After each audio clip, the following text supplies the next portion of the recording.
and welcome to Reliving My Youth. My name is Noel. My guest this week is Neville Keighley, better known as Belouis Some. Belouis had a couple hits back in the 80s with Some People and Imagination. Some People was factored into the Swatch Watch commercial campaign, and those watches are still going strong. The video to Imagination featured quite a bit of full frontal nudity, causing the video not to be played on MTV. They had to make an alternative video. The original video with the full frontal nudity was played throughout the clubs and can also still be seen on YouTube. The song Round Round was featured in the John Hughes movie Pretty in Pink, which is considered to be one of the greatest soundtracks of all time. His first single was called Lose It to You, which was under the name Neville Rowe. That song featured a pre-Tears for Fears Roland and Kurt, who were in the band Graduate at the time. Belouis toured with Queen. He opened up for them after the Live Aid concert. We discussed how that came about. His second album, unfortunately, didn't make a dent. It's a great album. A third album was not released, and that was it for Belouis. He left the business altogether. We discussed what he did during that time. He decided to make a comeback a few years ago, doing some concerts overseas with the Rewind people. And this past summer was going to tour with Mike Peters and The Alarm. Unfortunately, Mike's health caused the tour to be canceled. Belouis is now making steps to tour again in 25, and that's how we open up this conversation. I hope you enjoy it.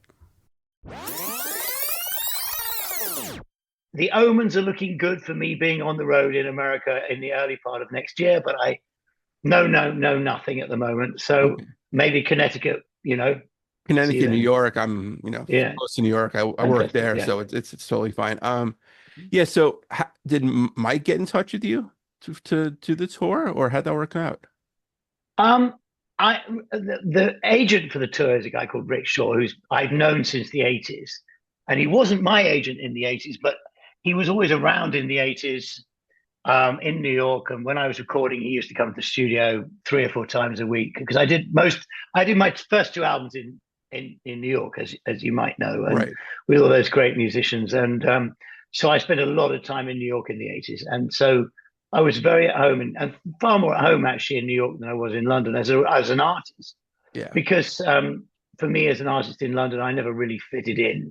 So they never got me in London. I mean, right. I'm English. I'm very English, yeah. But they never got me.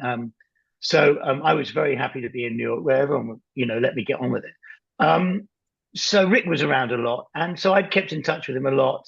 And I started hassling Rick about 8 or 9 years ago to go on the road, and he said, "Well, no one's heard of you for 30 years. There's nothing. You're not going to get anything. No one's going to, and." That was not the feedback I was getting. No, I'm sure. I was going like, well, Some People and Pretty in Pink and, and I was looking at the royalties and going, hang on, this can't be right. There must be someone out there who wants to see me. But Rick was like, no. Anyway, this went on, and then Rick got more and more interested. And then, and we're old friends anyway. And he, about 2 years ago, he said, right, well, okay, we'll try and put something together. And then, obviously Mike Peters and The Alarm came up, and that was the right thing for me to slot in, because I've got to go to America and prove myself again. Even though I toured America I played in America quite a lot. I've got to prove myself. The promoters don't know me. I might be in a wheelchair, and right. I might. Who knows? Yeah. So it was perfect, that tour for me. Yeah, because you started when you came back into the scene, you started doing those Rewind shows, right? Yeah, I'm not making a big deal about that. I did I did 2 songs at a summer festival. Yeah. In 2019, all across the UK, and it's not. I was very happy to do it, and it was very easy. I just turned up and saw all my old friends after 35 years, but. I can't tell you that it was rock and roll. It was a bit like going for tea with Granny, and right. it was it wasn't. rock and Right. roll. Yeah. No, because I mean, like if I'm like at one of those shows, I mean, it's amazing to see all the artists, but I want to, hear more Yeah. than like just some people imagination. I love those songs, but I want to go deeper. I And want to hear it was a Target house Practice, band. It was a house band. I Yeah, turned up and of they were like, course. "This is how we're going to play." Yeah. And the last time I toured, I had a world class band. I Right. mean, so it was like, okay, boys. But I thought, well, just go with the flow now. Just Yeah. sing your songs, Yeah. do your 7 minutes, come Right. off, and Yeah. It's kind of get your feet wet to get back into it, yeah. And I realized I loved it, and also the audiences were fantastic. And Right. I thought, well, actually, it gave me the bug again. That's what it That's did. It good. really made me go, Yeah. Because yeah, um, we all missed you. So you're very kind. Thank you very much. yeah. But yeah, well, I guess we can go, a couple years back. I'm a big Tears for Fears fan, and I know you, Yeah, yeah, Roland and and Kurt worked with you on your first single when they were in yeah, Graduate. yeah. But you see, I'd forgotten about that.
I mean, I remember Graduate, but I'd forgotten that they'd done all my those early demos, Yeah. because of that Graduate situation. And I completely forgotten. I knew I bumped into Kurt a couple of times in Los Angeles, um, and he married an old friend of mine. Okay. And so I sort of but I haven't seen him for 25 years. I Yeah. mean, and yeah, but they did actually do the demos. It was probably very early on, because in the old days, you see, Noel, when you did, I was a solo artist. I didn't really want to be a band, Right. and it wasn't like now where you could just do it on a computer and bring someone in and whatever. You Yeah. needed a band to record a demo, Right. so I used to have to go away, make the money to save the money up to go into a recording studio, get some musicians, and do my three songs, and hope that they got me to the next level. Sometimes they did, sometimes they didn't. Right. But by the time I got to doing demos in Bath, and with Roland Kurt and Manny on drums. Yeah. Remember their original drummer, who was a Right. great drummer. And I think David Lord was the studio engineer, so a great producer, Yeah. probably his studio. So things were starting to come together. The songs had come together as well. They were, I remember I demoed Imagination. I demoed a couple of other songs. So by this stage, I could write a song. Yeah. So I was sort of 5, 6 years into it, and that's another important factor. So to make it, yeah. So they came out as decent demos. Yeah. And I've lost them. I've lost them. oh, that stings. Well, Yeah. they're probably on cassette somewhere in my lockup, but I haven't. I will one day go through them. Yeah. But they got me the record deal eventually, I think, with Right. EMI, Parlophone. Yeah, I Yeah. think so. Yeah, Right. So maybe not. yeah. So how'd you come up with the name Neville Rowe to start off with that? I've always had problems. I didn't come up with that name. It was a really annoying name. My name's Neville Keighley, Yeah. spelt in a way you can't pronounce, and there were no Nevilles in the 80s. So uh, there were Nevilles in America, and there were a few Nevilles in England, but I mean they weren't. And it was not a time. If you were a solo artist, you were a bit like a folk singer, and I wasn't a folk singer. Yeah. I wasn't a band, but I wasn't a solo. I wanted to be a band, so I got a band together. But it's really difficult when you're called Neville Keithley. I mean, it's a very un-rock and roll name. I mean, Yeah. you Americans get it. I mean, Right. a lot of artists have really, all changed their names. I mean, Yeah. but what do I call myself? And it was always the ongoing. Yeah. And so call yourself Neville Rowe. I mean, it was a terrible mistake. But it was a name, and someone called me Neville Rowe, and it went out, and it never got any airplay. It wasn't anything. It was, and I heard it for the first time a year ago, and actually I thought it's not a bad song, really. It's very 80s, but that Yeah. screaming at the end of the chorus, I could get rid of that now, but I Right. don't know what that was about. But it was quite a rocky, 80s. I was 20, Yeah. you know, whatever. It Yeah. wasn't No, as it bad was as I thought. Yeah, it was. right. Yeah. I'm glad I Right. don't listen to it. I've only heard it once, but that's enough, thanks. Right. But yeah. But anyway, that's the Neville Rowe, and then of course the same thing happened with Belouis Some, because I by this stage I started playing. I'd got my band together, and we were ready to go, and the band sounded great, and they were ready for the first row of gigs in London at some really cool places, and I'd sold out a couple of them, but I didn't have a name. Right.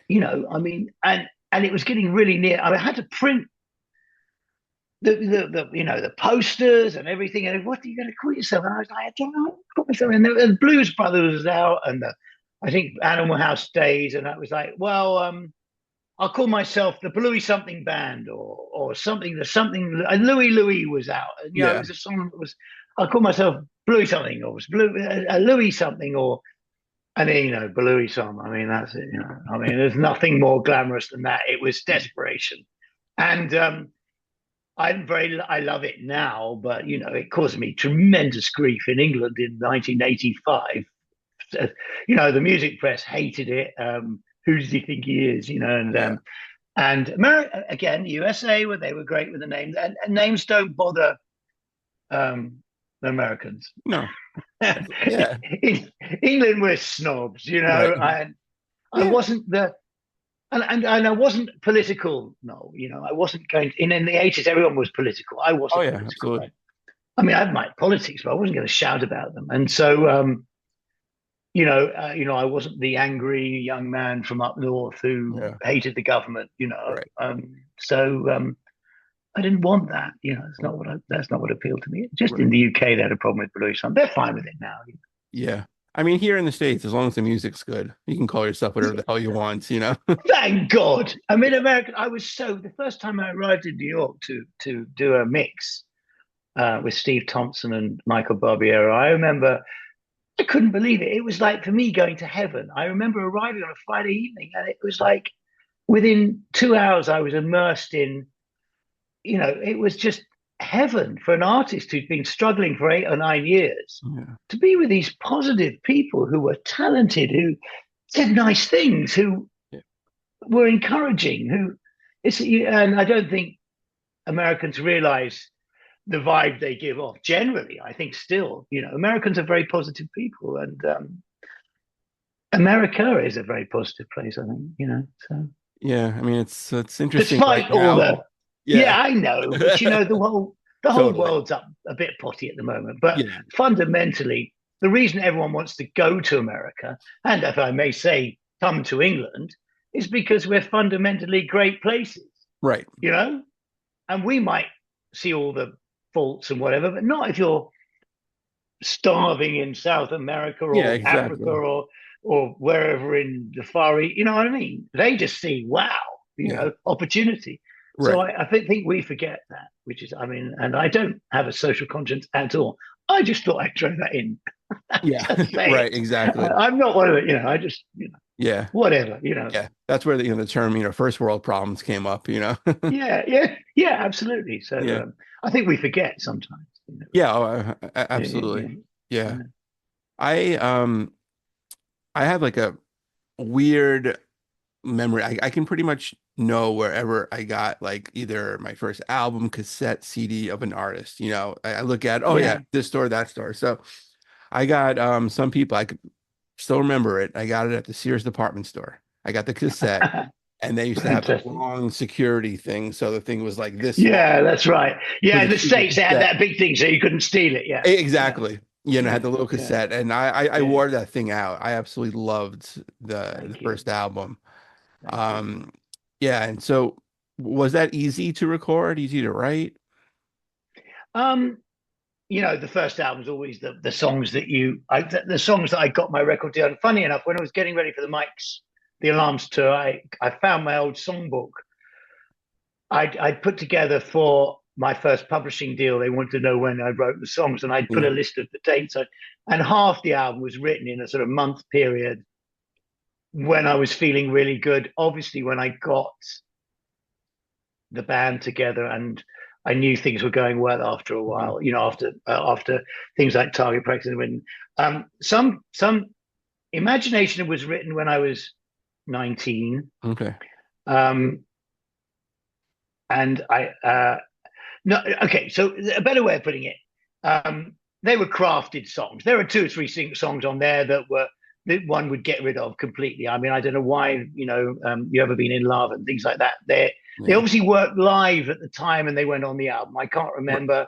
But the majority of that album, the 9 songs, I think 7 are yeah, pretty. I'd get rid of. I think Tail Lights I didn't develop, and I don't know. Yeah, I okay, think some people Imagination, yeah. I they're love pretty Stand good Down. songs.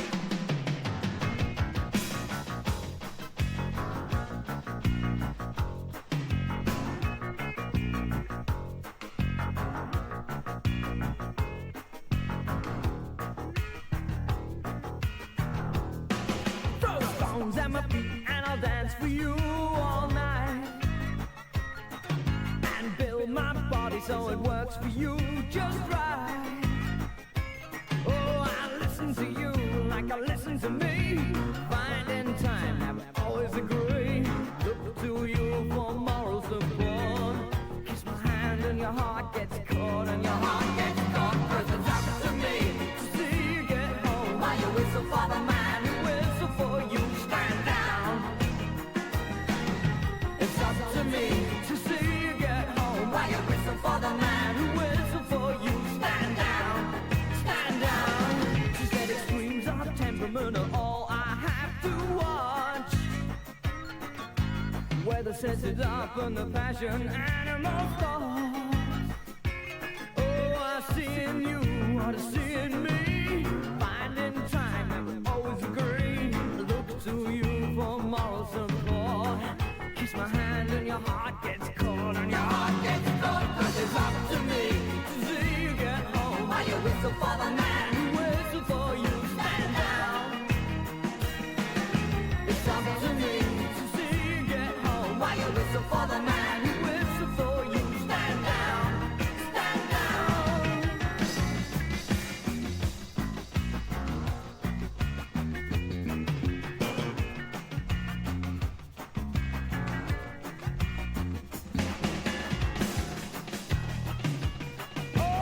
Listen to you like I listen to me.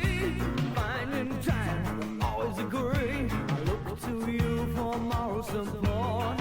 Kiss my hand and your heart gets cold, and your heart gets cold, 'cause it's up to me to see you get home. While you whistle for the man who whistle for you, stand down.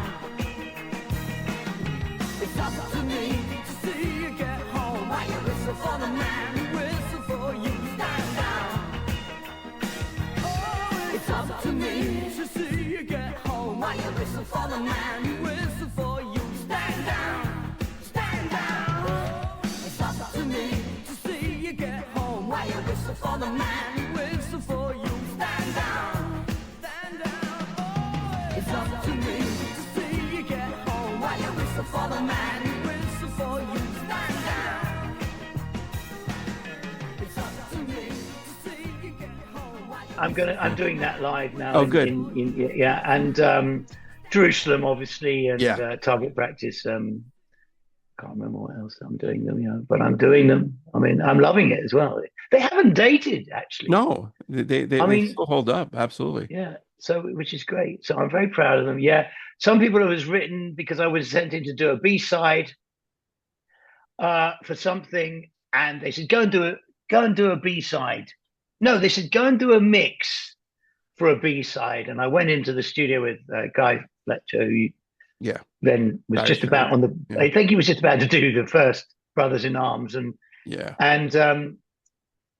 was a Friday night, and we had. So I remember it was at Rack Studios, and we were supposed to. We didn't want to do a B-side. Really boring. We didn't do it. It was really boring doing a B-side mix. So I had a song already. Some people, I had the basics of some people dance cheek to cheek, some people dance, and we drank a few beers, and then we wrote and recorded the whole thing in about an hour and a half. Right. Yeah. And in fact, the only thing that's changed on that, I listened to the multi-track recently, was when I came to New York and asked Steve Thompson to mix it, and he mixed it, and I think we put a bit of maybe a few more backing vocals on, but we didn't change it at all. So that just tells you, if you're on a roll, you're on a roll,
And they usually say like the best songs take no time to write and record, so it's just came out, you know. Yeah. And when some people, I mean, I'm sure people will remember the Swatch commercial. I remember definitely in the States, you know, it took like I'm trying to think your tagline was like, you better swatch yourself. You better swatch yourself. Yeah, that's right.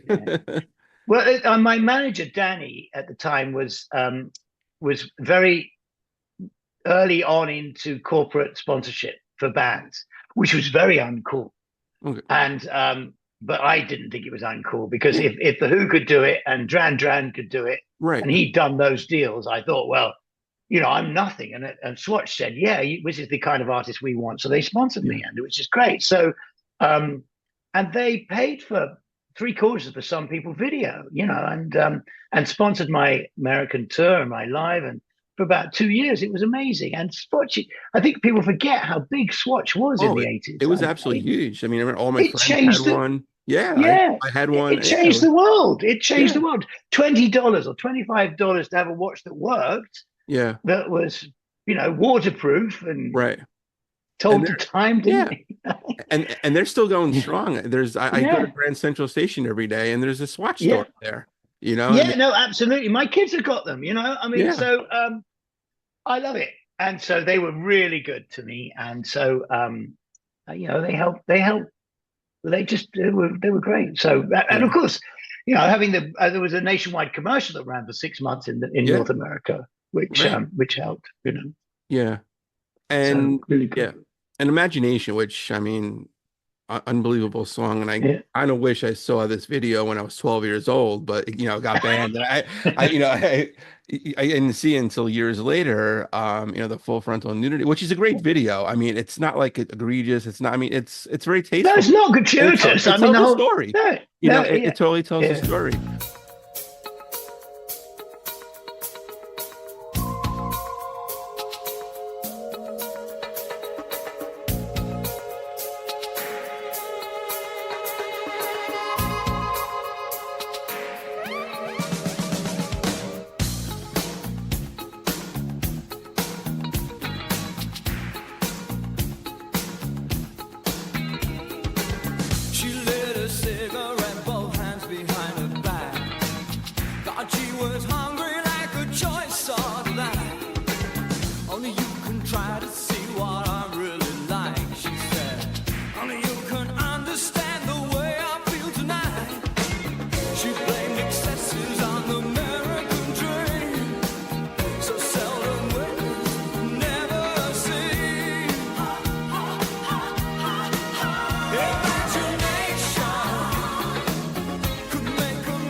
I lost mine too on my very first night with you.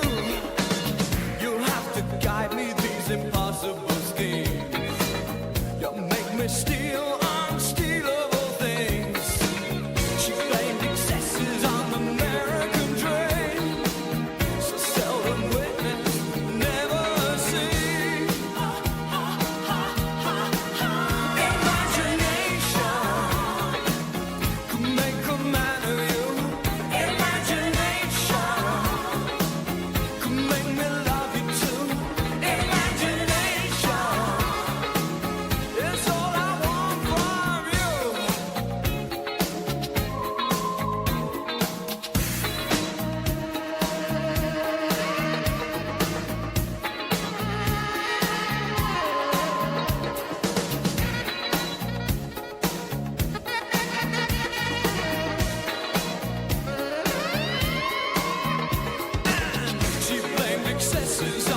the funny thing about that is everyone knew about the video, and very few people have actually seen it because, you know, in those days you couldn't. There was no YouTube or whatever. And MTV, even though we launched the whole thing, MTV launched the whole MTV at Belouis Some, Imagination at Studio 54 in New York, but they couldn't show the video on air. Yeah. But you know, they had a party to launch it, so there was a tremendous aura about something they couldn't show, and that was great. But if you remember back, and perhaps you were slightly too young, every bar, every nightclub had big video screens. Okay. And the reason that we did the video was because I knew getting airplay was going to be really hard for a 7-inch single. Yeah. But I knew if I had a video specially made for my 12-inch, my dance, and we knew Imagination was the ultimate, and it was like, I think, number 1 or 2 in the American dance charts for a while. Yeah. We knew that the clubs would play the video rather than playing the record. And I knew I'd be played more than anything else in the clubs every night and the bars. And every bar, every small town had a bar with a screen. Yeah. And Imagination was shown the whole time, or everywhere around the world. Yeah. And because of the full frontal nudity done in the best possible taste. Yeah. And the thing is, like, it's a good song. It's not like the videos, we're showing breasts, but the song sucks. No. You know, the song was a classic before. Oh, listen, absolutely. that song, trust me, I went through years to get that song made, and I recorded it about 4 or 5 times, and each time the record company went berserk because I was doing it it was costing a lot of money. I don't like it. Please, can I have another go, please? And then when finally I came to New York and did it with Steve and Michael, and they said, we've got it. Carlos Alomar wants to work with us. Oh, wow. We want to work with him. And Carlos Alomar said, well, I've always wanted to work with Bernard Edwards, and Tony Thompson comes with Bernard. And obviously I know Nile Rodgers very well, but we can't work together because we're both rhythm guitarists. And Nile had done David Bowie's Serious Moonlight, and Carlos had done the tour. And you know the story, that whole thing. Yeah. So Carlos said, I'll get Bernard and Tony and we'll go in the studio together. And Steve said, because Steve he hadn't produced before. So the record company was like, who is this guy? He's a mixer. He can't produce. So it was a first for all of us. And so it was a really special day. And I just kept quiet, sang my song. It's a live vocal. The song it's a really simple song, but the lyric and the imagination, it's a special lyric, you know. There's nothing about that song that's not individual and unique. And there's no other song in the world that sounds like Imagination. You either like it or don't like it, you know what I mean? So you know, and everyone loved it except the English music press, who were like, who does he think he is? Yeah. Because they couldn't get over the name, right? Well, the name, who does he think he is working with those people? He shouldn't be working with them. How dare they work with him? He's nobody, you know. Typical. Yeah. You know, I just told him to fuck off. Exactly. Right, sorry, no, I didn't mean to ruin that. Oh, no, that was totally fine. Yeah. Yeah. Anyway, so yeah, it was a very, really special, and I knew I had my calling card forever with Imagination when I went back to London on the, I think I arrived on the Tuesday morning and went in, you know, after overnight flight, put it down on the record company desk and said, listen, I've done it. You know, taken £1 million and 2 years and we've done it. You know? Yeah. There we are. Yeah. So I'm sure your US tour was pretty eventful and exhausting. So you must have some like crazy stories about it. America's always the best place to tour, you see, because you know, rock and roll and live music is what American culture's all about in my eyes, you know. So you ask any band anywhere in the world and they'll tell you the States is the place to go. Now, American bands like coming to Europe because it's, you know, these amazing locations. And, you know, you do a concert in a Roman amphitheater. Well, you know, it takes a lot to beat that. And the audiences go crazy for the big American bands. But for an English rock and roll band come to America, the audiences, they listen and they give you a chance. They listen to the support group for a start. Yeah. You know, they paid their money. They want to see the support, you know. And so I was just in heaven playing in America. It was always. I'm doing my first concert now in 35 years, proper concert in 2 weeks, 3 weeks in London, and it's going to be nerve-wracking. A London audience, even though half the audience I will be, it's going to be tough compared with, but obviously I've got to do it. But I'm looking forward to it. But you got to be brave. Yeah, no, I'm sure. Like, yeah, and I'm sure, like, you'll knock it out of the park, and then we'll hopefully see you next year with it. So it'll be great. Well, hopefully, and you're going to see me, and you are going to see me next year. But I'm holding. I don't want to jinx this one. Yeah. Can you imagine? Yeah. Totally. Yeah. Yeah. So I don't want to offend you, because I'll word this right. Please offend me, Noel. Yeah, no, because I loved, like, the first album. I'll talk about the second album in a little bit, but why wasn't it more successful in the States? I mean, you had some, like some success, but it should have been because they fucked it up in the UK and everything. Because I'm an English signing. I mean, I'm not making excuses. It was a great album, I think. It took me a long time to make with some great players, and everyone thought it was going to be massive. And the first single came out, getting massive airplay in the UK, and then there was a technical problem getting the records in the stores. So what happened in those days is, if the record wasn't actually physically in the stores, radio pulled the record. Okay. So there was a week delay, and the record wasn't in the stores, and it lost its chart position, it lost its airplay. Therefore, the whole of Europe crashed. Right. And because Europe crashed, Capital in LA said, we can't prioritize this record anymore. It's too risky. Because he's an English signing. I'm signed to Parlophone in London. So the record, and then, you've lost your momentum with the second, third single. Yeah. It's over. The record's over. It was over in Europe off the back of 2 big hits. And the guy was very apologetic, and he'd ruined 2 years of work and fundamentally my career, because, people are very, very harsh on you if you're an artist and you don't have a hit. I mean, I wasn't big enough to weather it, Right. So I didn't go away. I've bashed on, tried to do a couple of tours, but no, that's what happened. Yeah. No. The records were dance hits, but it didn't. The record crashed. Right. That's yeah. I mean, right. Yeah. I mean, am I angry and bitter? By the way, yes. Yes. Do I have it under control emotionally? Yes. Yeah. Nowadays, of course, I mean, I'd have someone to go and see. I'd see a shrink, but in those days, they didn't. Yeah. So, like, how did that affect you back then? I mean, you were a young artist. I mean, like, did you? I carried on. I never stopped. I mean, I've always been a hard worker, so I carried on. I made demos. I made a third album. I signed to BMG. They were a disaster. Arista in London. They weren't interested. They signed me. I don't know why they signed me. They were useless. And I made a fantastic album, a third album. But the album, again, they put it out because they had to. But I mean, it was a great album. I mean, it was made with real London players. I'm not doing the songs. The album's owned by a gentleman in the United States, and he's promised to put it out several times for the last 5 years and hasn't. So it's not out. I'll see what happens. I mean, I'd like to record 2 or 3 of the songs. Right. Occasionally, I put them on my Instagram and give everyone a feel. I know there's a good reaction from the people who actually heard them first time round. But again, the guys fundamentally, there's some people who don't behave, so honorably out there. He could put it out. He's supposed to. He was promised to, but he didn't. Right. So. Yeah. No.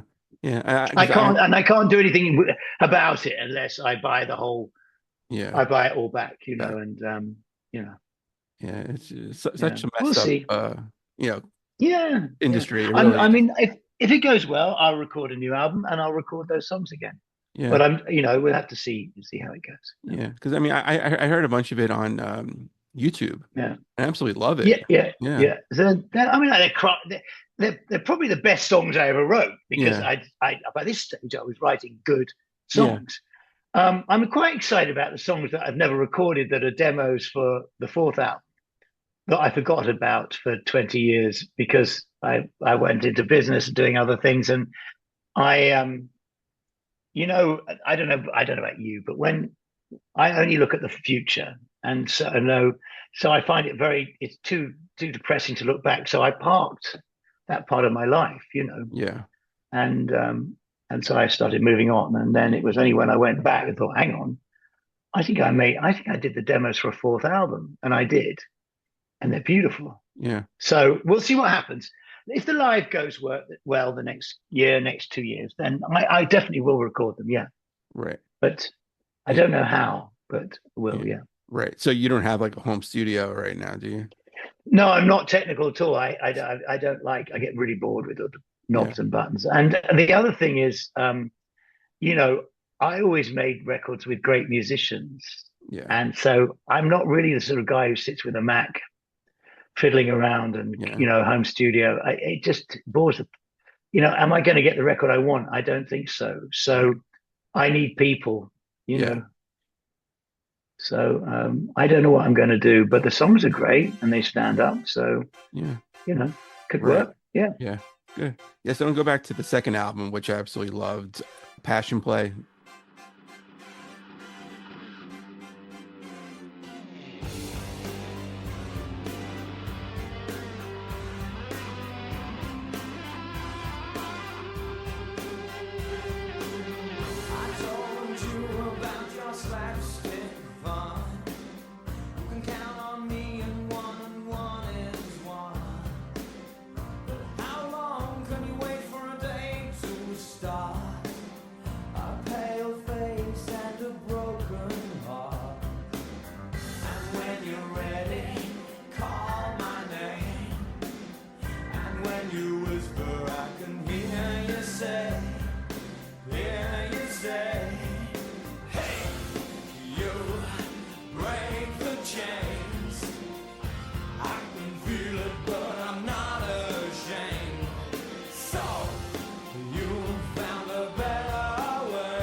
Love the song, and even like Winds of Change.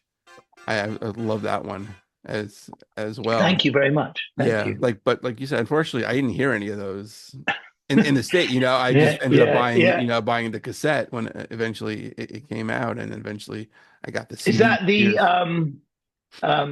because Passion Play? The problem was, I mean, I guess if the album had been successful, the songs would have been remixed. Some of them would have been remixed. I always felt Passion Play could have had it wasn't authentic enough. I mean, it's got some great people on it, but and Julian Lennon is singing on it. And, Neil X is from a punk band here, but I mean, I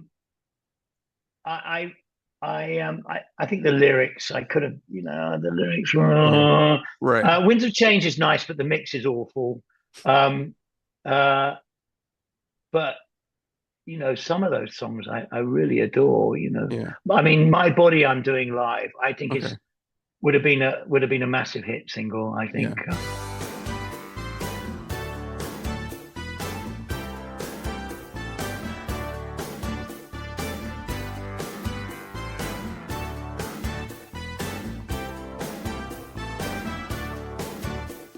Someone took a bite of the apple as though hidden in a great surprise.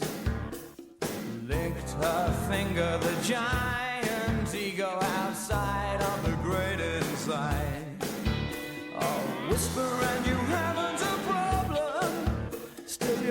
satisfaction's a serious test. 'Cause this brave new world that you put me through is a brave new second best.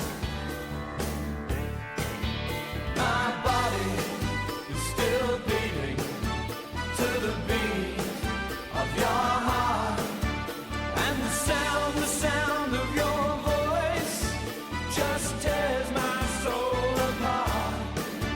My body is still beating to the beat of your heart. My only satisfaction from the fountain of pleasure is the tear in the corner of your eye. And believing is simple when you haven't got a problem and you're right on the great divide. Oh, why could I only remember the things that I try to forget?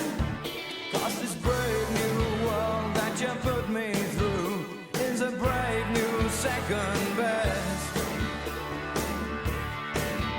My body is still beating to the beat of your heart, and the sound of your voice just tears my soul apart. My body is still beating to the beat of your heart, and the sound of your voice, it just tears my soul apart.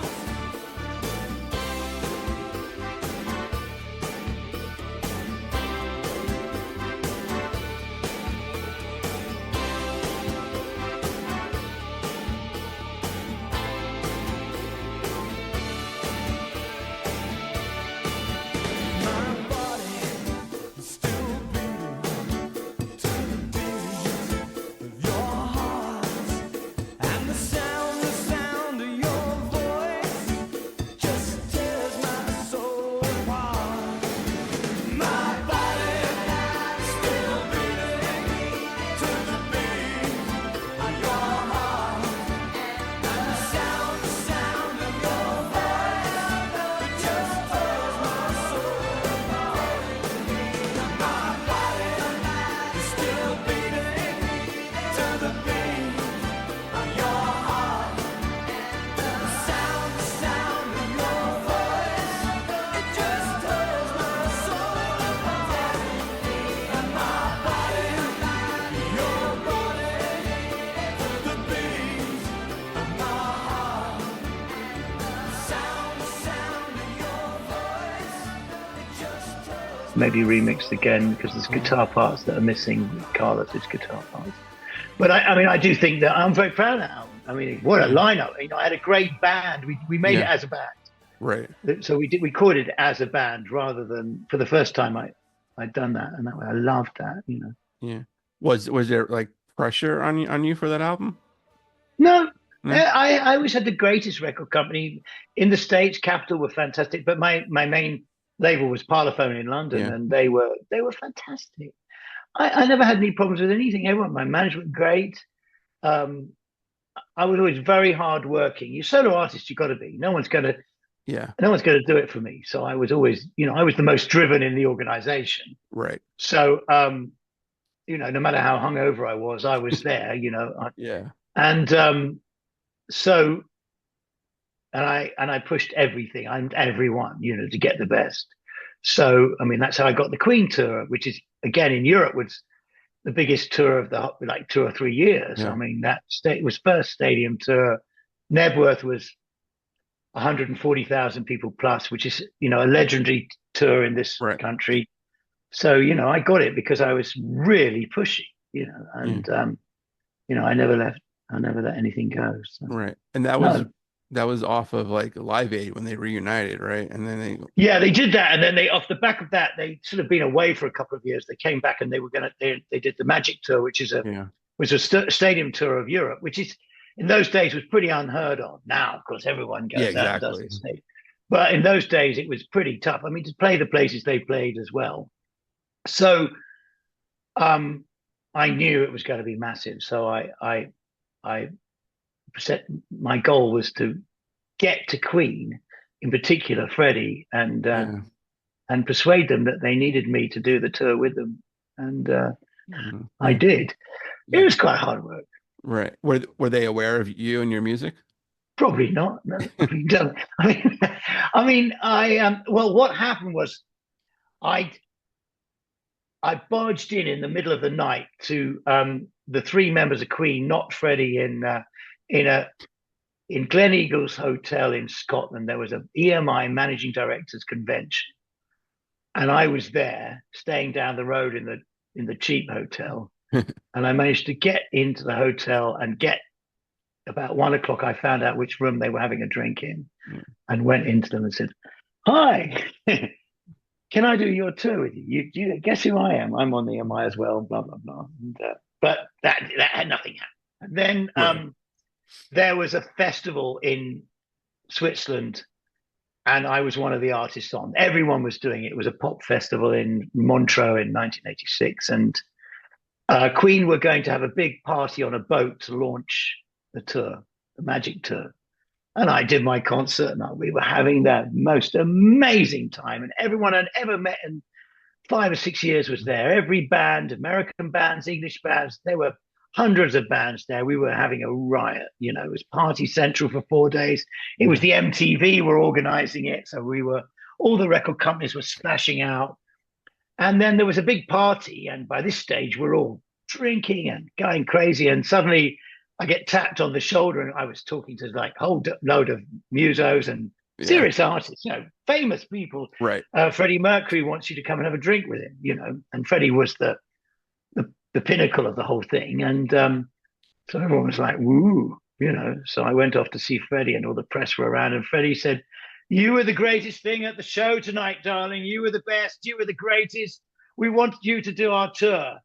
And I was like, and there's pictures of me in all the press in Europe going, Yeah. and the managing director of EMI is going, "No, Freddie, no, we can't afford to have him do the tour. He owes us too much money." Right. And Freddie's going, "Money, darling, money. No, he's doing the tour." So I got the tour. Oh, that's great. I was numb with shock. And the next night, by the way, I played the Beacon Theatre in New York. I got on the plane first thing in the morning. Oh, wow. After 2 hours sleep with a hangover from hell, and played the Beacon that night for the Swatch Live Festival. Okay. Now I remember it really well. The whole thing was great. There we Right. go. That's my story. Oh, that's great. So how many times do you ever play with a hangover? Oh, hundreds.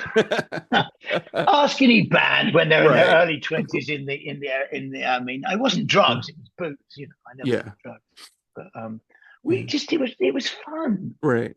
You know, when you're 22, 23, 24, it's fun. Yeah. You know, I mean, we've forgotten, and also we weren't aware of all. There's no social media, so no one could catch you out. Exactly. You know, I mean, there was no one going, "Oh, well, look at him," you know, out till 5 a.m, and Right. and you know, I think that we were a lot freer to get on with our rock and roll, you know. And my band was amazing. We had so much fun, and I think it shows. But I don't know whether young, and also the other thing is so much pressure now because life is the way you make money now. Yeah. And I don't think, you know, in those days to do live, you needed the record company support because there was no money. I don't think, not unless you got to a big level. Right. You know, and now the only place where you can make any money is on live, you know. Yeah. I mean, no one buys, you know, music anymore. Yeah. No, and you don't get any money from Spotify. I mean, you get, you know, I mean, no matter how much they stream your stuff, you know. Yeah. So, What are your thoughts about like streaming and stuff? Well, you know, all artists, I mean, all writers, we're all sort of like, but on the other hand, you know, there are millions of people out there who are listening to Belouis Some who'd never heard of Belouis Some and wouldn't have done if it wasn't for Spotify and Apple Music, and Amazon and Deezer. So, you know, I love them, but that's not the politically correct thing to say, you know. I mean, you know, you can only be self-righteous about it if people are still buying your albums and you sold millions of. If you're Fleetwood Mac, you don't need Spotify, right? But if you're Belouis Some, Spotify is fantastic, you know. Yeah. So does that make sense? Yeah, I Oh think no, so. yeah, I mean, absolutely. yeah, Yeah. I mean, it's a but I don't double-edged own sword. my, yeah, I don't own my recordings, but you know, it's massive exposure. I love it. But you know, I mean, I know, you know, I don't do it. You don't get any money off them, you know. Yeah. Well, you do, but it's not. Right. You know, Yeah. Yeah. yeah. I But never, yeah. thank you for putting me on. You know, please put me on some of your playlists some more. Because Yeah, every time you go absolutely. on the playlist, you go flying. I mean, I can literally, you know, 100% increase on a month if they put me on one of their playlists. So please, the nice people at Spotify, would you keep putting me on your playlists? Yeah. And Yeah, especially the Pretty in Pink playlist.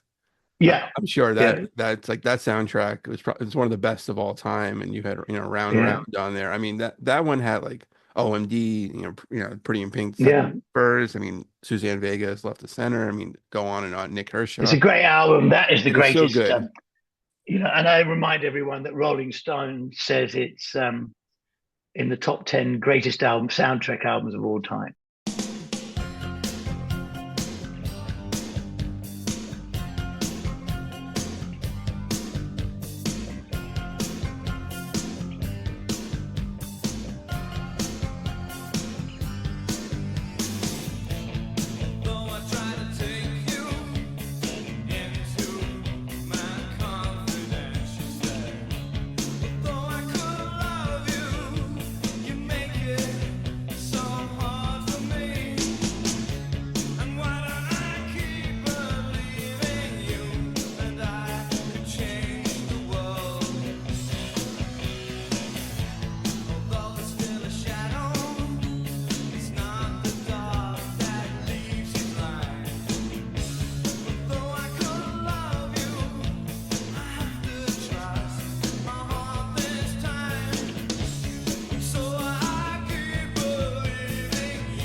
Funny enough, I'm doing pretty Round Round Live, and it was a song I was never comfortable with. It never worked for me, and I think John Hughes used the demo actually in the movie. But I mean, and I wrote it especially for, he rang me up and said, I mean, I think it's probably the only song in the album in the movie that was written for the movie, and I've never written to order. It was really hard, and then I went to LA to record it with Bernard Edwards, produced it. Tony Templeton on drums. It was the most amazing lineup. I was really jet lagged. I had one day in LA. I flew in, recorded it, and then came back. And I then had a really important show in London that night. So, but you can do these things when you're young, jet lag. You just of course have a beer, Yeah, but right. but it was the mix was just. The mix was done in a rush, and so the mix that went on the album, I was horrible. So I was embarrassed about it. So I got the original multi-tracks back about a year ago, and I listened to them and realized actually what Bernard had done was amazing, and then the bloke, whoever mixed it, had just destroyed it. And so I'm doing it more like I'm doing it as it should have been live. Right. Okay. And it's fantastic. Well, it's sounding fantastic in rehearsal. So, I mean, the song just explodes. Bernard had done an amazing job. And then someone else had come in and mixed it, and then mixed all the fun bits out. So the record it doesn't do it justice, but the one I'm going to do live, hopefully, if it turns out the way I want it, should be great. Right. Do you ever sit in on the mixing process and kind of have like I do. No, I mean, no one did anything to do with my career that I wasn't there. Okay. I mean, I was there for every mix, everything. The only mix I wasn't there for was there were a few of the 12-inch, obscure 12-inch. I wasn't with Arthur Baker but I still went down and saw him, and all these great 12-inch mixers, if they did 12-inch mixes, I still went and said hello. The brilliant Animal Magic 12-inch that was a big dance hit in America was done by I'm mental block now, but because I'm train of thought's gone. But I didn't go to that. That was done in New York, and I was in London. But no, I was very uncomfortable work being done without me being there. Okay. Which is probably a bit silly, really, but at the time I didn't know any better, Yeah, no, absolutely. I mean, it's your music. You want to make sure that. Yeah, but I didn't. I probably should have relied on these guys to do their thing. They were all great guys, Right. Yeah. Interfering young guy from London who didn't know anything really, Right. Yeah. How much did being on that soundtrack help your career at the time? Well, in America it was great. It's still it's a calling card now. Europe, no one knows it. I mean, no one knows what I'm talking about. Those are American. Those John Hughes movies are American, and people have all seen the movies here, and they have them, and they're great, but they don't. Yeah. It doesn't register like it registered in the States, where it was a massive, and it didn't register on me when I was offered it. I was like, I love John Hughes because I'd seen his movies, but it didn't register on me how important it was culturally in America until I went back.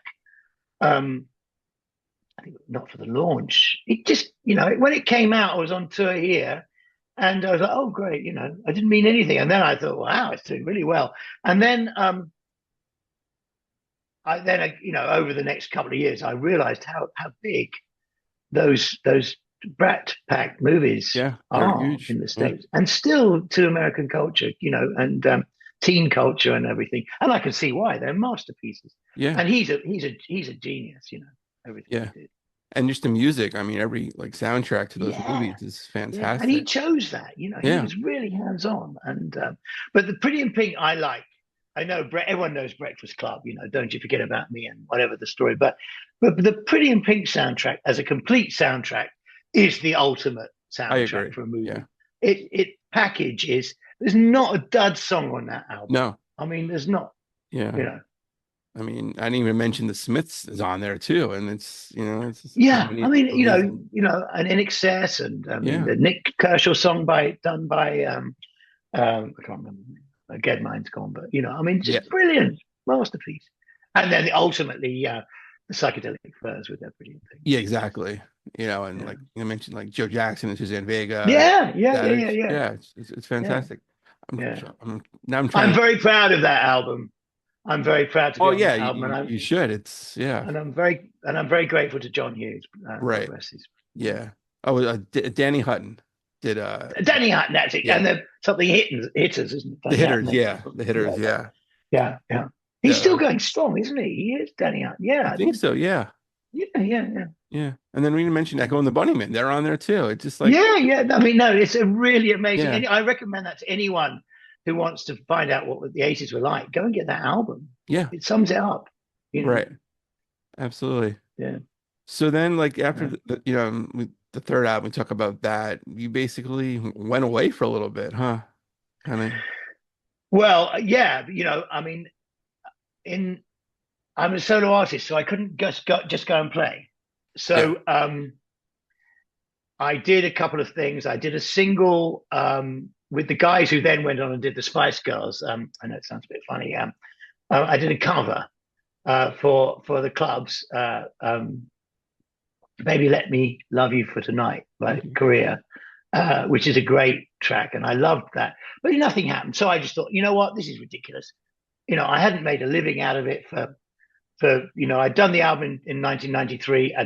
I'd put 3 years work into it, and I was humiliated. So I thought, you know what, fuck this. Yeah. I'm not going to be one of those artists groveling around, because in London it was really humiliating to be an 80s act, and New York, by the way. Whenever I came, everyone was like, no one wanted to know, you're an embarrassment, you're an 80s, and you're very much seen as an 80s act. I wasn't big enough to get through like the big bands, the Duran Durans and the U2s and whatever. I wasn't big, so I couldn't do it. So loads of English bands did carry on bashing away. The ones who had a live following carried on doing small halls and tours, and they managed to sit it out. But as a solo artist, I couldn't sit out. What could I sit out? No one wanted me. I couldn't afford to play live. So I thought, I'm 32, 33, right? That's it. I'm going to go into business. So I opened a very big, large restaurant, bar, nightclub right in the center of London. I didn't go in small. No, I went you went right big, at the top. Yeah. I went big, and that was an experience. I don't recommend. Right. Were you playing Imagination? All night long. No, I had Pete Tong, who's a very famous DJ, as doing the music, and I had it was the club in London for a year. It was so cool, it was unbelievable. But when you're that cool, you don't make any money because you're so cool. It cost me £1 million, and right. I didn't have £1 million, so I blagged it, and it was fantastic, and it was a great restaurant, great bar, and I was useless at making people pay for drinks, so I had to sort of like hide, and I realized it was probably the worst thing I ever did the day it opened, when I realized that I had to go every night, right. And suddenly I'd gone from being a musician going out and having fun to a guy who actually wanted people to come to his bar and spend money, and I thought, oh, fuck this, I hate this, every minute of this. And then after a year, it closed. The bank got really pissed off with me and pulled the plug. Yeah. So I handed the lease on to a friend of mine, who then made it into a really successful club, same name, the Wellington Club in London, and it ran for about 25 years. Only closed recently. Oh, wow. Okay.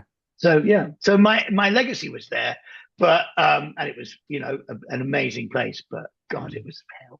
Yeah. Being a restaurateur and a nightclub, it's an art form. It's like being a songwriter. You don't just... Yeah. It's hell. Yeah. So what did you do after that? I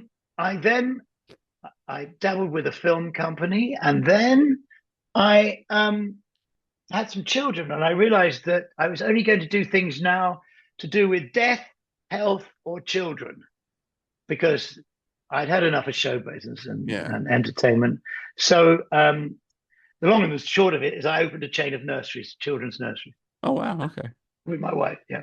So, and we now have them licensed in Japan, and I'm always looking to expand that. But I'm not a businessman. No, I'm the worst businessman in the world, and I'm great with ideas, but Yeah. I want to be doing this really. So it's not something um, they're licensed. I don't have to do anything. Once a year, I have to, Show up. see a lawyer and accountant, Yeah. and that's it. Right. Yeah. So it's not like you have the nursery and like one side and then the bar on the other No, side. it was really hard. I mean, no, it was Yeah. really hard. I mean, I opened it. It was a really cool place. Again, no one had done it. I brought a Scandinavian concept to London. It was really, I mean, put it like this: I had Adele's kit there, Dave. I mean, I had a lot of amazing kit. Yeah. Famous people's kids at my Right. nursery. By the way, she didn't know it was mine, but she, Yeah. my wife was running it. But no, no, it was hell. It was hell. Yeah. No, it wasn't hell. It's just not what I want to do. I No, mean, of I'm course. just not. Yeah. I'm not cut out to be a Yeah. businessman. I'm great at coming up with these wonderful ideas, and then you've got Right. to put them into action. Oh my Yeah. God. Yeah. Yeah. The ideas Killers, guy. which is easy. Yeah, easy. exactly. Yeah. And then you gotta, implement them. That's another thing. Yeah, I mean, everyone has great ideas. It's then you got to make them happen. Yeah, totally. But no, I'm very happy to be back doing music again now. That makes me very happy. Yeah, no, we all are. So that's great. Yeah. Do you remember where you were the first time you heard one of your songs on the radio? Ooh, probably driving.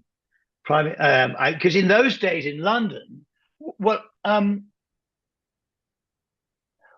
see, no, what happened was when Imagination first came out in London, in England, the reviews were like, "No, this is terrible. Who does he think he is?" And Radio One wouldn't play it.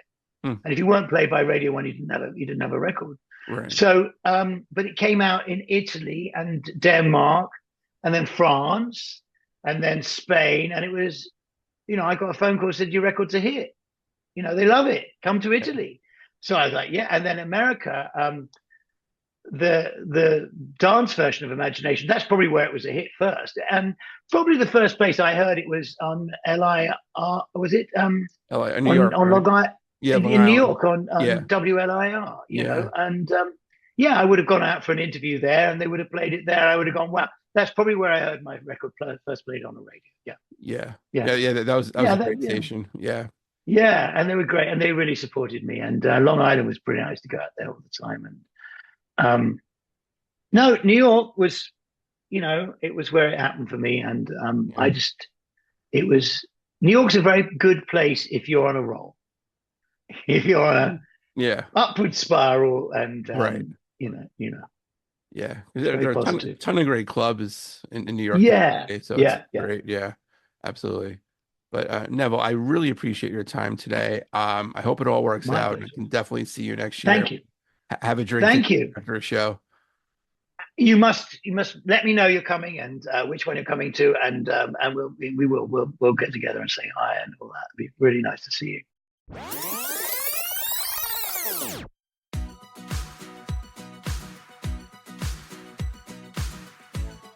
And a special thanks to Belouis for joining me today. You can follow him on Facebook.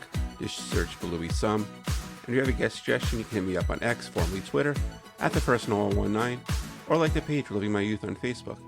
You can go to iTunes, check out all the past episodes we've had. While you're there, please rate and review the show. Don't have iTunes? Not a problem. Show's on SoundCloud, Spotify, Podbean, Amazon Music, basically wherever you can find a podcast. A new episode will come out soon. Stay safe, everybody. We'll see you then.